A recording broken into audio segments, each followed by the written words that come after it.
తమ డిమాండ్లను ప్రభుత్వం వెంటనే నెరవేర్చాలని కోరుతూ సూర్యాపేట జిల్లా చిమ్మెంల ఎంపీడీఓ కార్యాలయం ఎదుట గ్రామ పంచాయతీ కార్మికులు చేపట్టిన సమ్మె 29వ రోజుకు చేరుకుంది. ఈ సందర్భంగా ఎంపీడబ్ల్యూఎస్ మండల అధ్యక్షుడు కాంపటి సాగర్ మాట్లాడుతూ రాష్ట్రంలో సుమారు 50,000 మంది పంచాయతీ కార్మికులు గత 20 ఏళ్లుగా పనిచేస్తున్నారని ఆయన కేంద్ర రాష్ట్ర ప్రభుత్వాలు గుర్తించే పరిస్థితిలో లేవని మండిపడ్డారు. కనీస వేతనం 19,500 రూపాయలు చెల్లించాలని, 8 గంటల పని విధానాన్ని అమలు చేయాలని, ఉద్యోగాలను పర్మనెంట్ చేయాలని, ప్రమాదం సంభవించినప్పుడు 10 లక్షల నష్టపరిహారం చెల్లించాలని, మల్టీపర్పస్ విధానాన్ని రద్దు చేయాలని డిమాండ్ చేశారు. ఈ కార్యక్రమంలో ఎంపీడబ్ల్యూఎస్ మండల ప్రధాన కార్యదర్శి కృష్ణ, కార్యదర్శి శ్రీను, మాజీ మండల అధ్యక్షుడు భిక్షం తదితరులు పాల్గొన్నారు.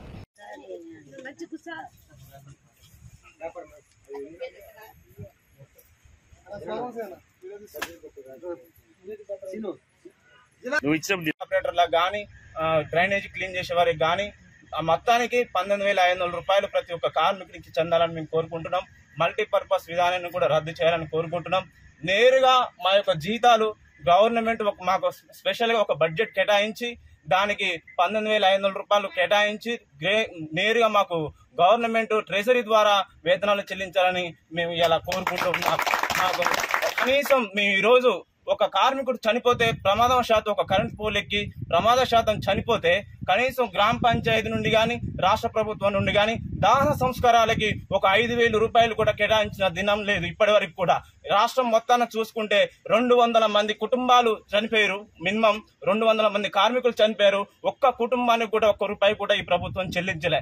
అలాంటి దుస్థితిలో మేము గ్రామ పంచాయతీ కార్మికులం ఈ రోజు ఉన్నాం. కాబట్టి దయ ఉంచి మా కార్మికుల పట్ల ఈ రోజు మేము ఖచ్చితంగా మేము నిస్వార్థంగా మేము పనిచేస్తున్నాం. మమ్మల్ని గుర్తించమని కోరుకుంటున్నాం. ఈ రోజు మేము ఇలా పట్టణం కానీ పల్లెలు కానీ పరిశుభ్రంగా ఉన్నాయంటే పల్లె ప్రగతి కార్యక్రమం పెట్టినా, కంటి వెలుగు ప్రోగ్రాం పెట్టినా, హరితహారం ప్రోగ్రాం పెట్టినా